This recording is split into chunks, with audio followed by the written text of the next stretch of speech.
warahmatullahi wabarakatuh. Saya Fitria Dinurvalina dengan NIM akhir 0050. Di sini saya akan memaparkan jawaban saya terkait soal UAS mata kuliah studi Quran dan tafsir Tarbawi. Yang pertama, jelaskan tentang metode penafsiran Quran. Di sini metode penafsiran itu ada 4. Yang pertama metode ijmali, yang kedua metode tahlili, yang ketiga metode muqarron, dan yang keempat metode maudu'i. Yang pertama, metode ijmali. Metode ijmali yaitu menafsirkan secara global atau umum dari yang sulit ke yang mudah. Tapi penjelasannya itu sangat singkat dan jelas. Jadi, orang yang baru belajar tentang tafsir dapat dengan mudah memahami isi kandungan ayat tersebut. Yang kedua, metode tahlili. Metode ini menafsirkan lebih rinci. Jadi, mentafsirkannya itu ke seluk-beluknya, ke dalam-dalamnya, sehingga memperoleh lebih panjang lebar pembahasan terkait kandungan ayat tersebut. Yang ketiga, metode muqarron. Metode ini menafsirkan dengan cara membandingkan, yaitu membandingkan ayat yang satu dengan ayat yang lain, yang memiliki kemiripan dari segi redaksinya, tapi dengan kasus yang berbeda dan cara penyelesaian yang berbeda. Yang keempat, metode maudu'i, yaitu menafsirkan dengan tema-tema tertentu. Misalkan nih, tema tentang pengetahuan. Jadi ayat-ayat tentang pengetahuan itu dikumpulkan semuanya, habis itu ditafsirkan semuanya. Jadi memperoleh sangat banyak sekali tafsiran atau kandungan ayat tersebut. Nah, soal yang kedua yaitu jelaskan keutamaan ilmu dan orang yang berilmu. Ilmu memiliki keutamaan yang sangat tinggi dalam Islam. Rasulullah bersabda bahwa hukum mencari ilmu adalah wajib bagi setiap muslim, baik laki-laki maupun perempuan. Ilmu memungkinkan seseorang untuk mengenal Allah, memahami agama, memperbaiki diri, serta berkontribusi positif terhadap masyarakat. Keutamaan orang yang berilmu itu sangatlah besar, karena ilmu memungkinkan seseorang untuk memahami dunia dengan lebih baik, mengambil keputusan dengan lebih bijak atau tepat, dan memberikan manfaat bagi dirinya sendiri dan orang lain. Nah, potongan ayat tentang dalil Al-Quran tentang keutamaan ilmu, yaitu niscaya Allah akan meninggikan derajat orang-orang yang beriman dan kamu di antara kamu dan orang-orang yang diberi ilmu pengetahuan beberapa derajat. Quran surah Al-Mujadalah ayat 11. Jadi di sana Allah telah menjelaskan bahwa orang yang berilmu itu akan ditinggikan derajatnya. Gitu. Dan yang soal yang ketiga yaitu jelaskan nasihat-nasihat apa saja yang disampaikan Luqman kepada anak-anaknya, sebagaimana terdapat dalam Quran surah Luqman ayat 13 dan 19.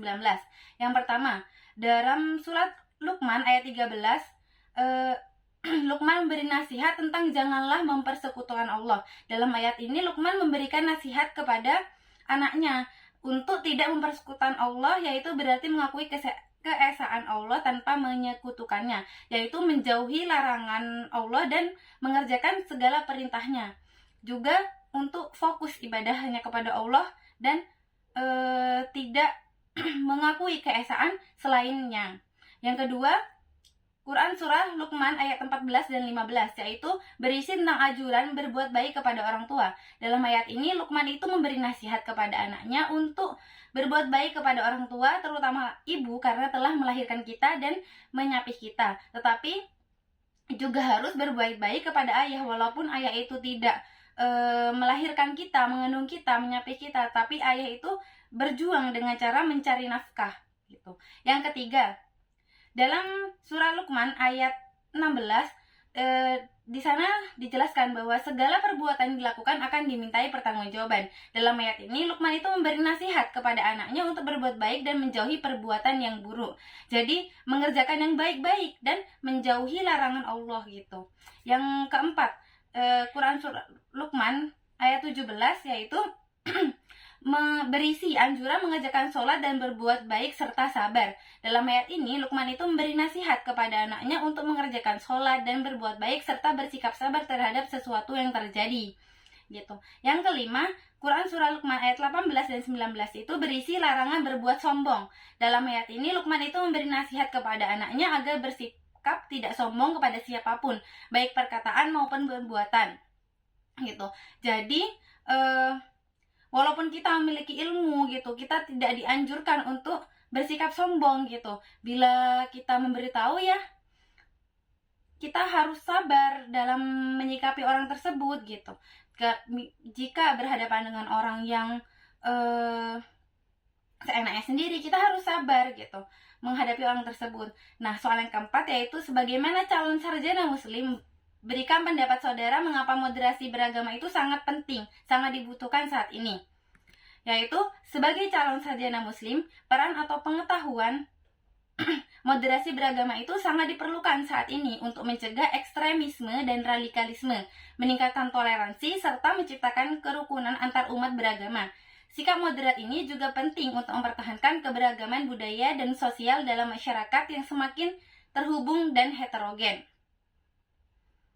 Tantangan global seperti migrasi, globalisasi, dan perubahan iklim memerlukan kerjasama lintas agama dan budaya yang dapat diperkuat melalui moderasi beragama.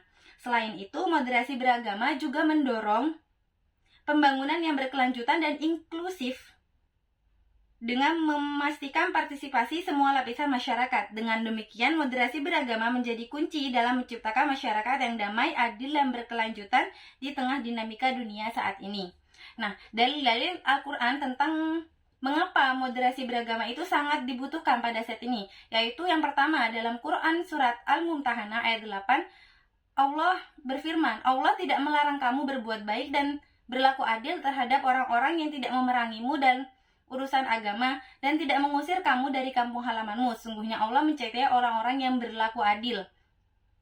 Jadi kita itu dianjurkan untuk menghormati orang yang walaupun kita itu berbeda agama, berbeda suku, berbeda bangsa, tapi kita harus tetap menghormati dan berlaku adil. Jangan kalau misal sesama Islam kita berbuat adil, tapi kalau misal yang berbeda agama tidak adil, jangan. Jadi sikap kita itu sama terhadap mereka-mereka walaupun kita itu berbeda-beda gitu.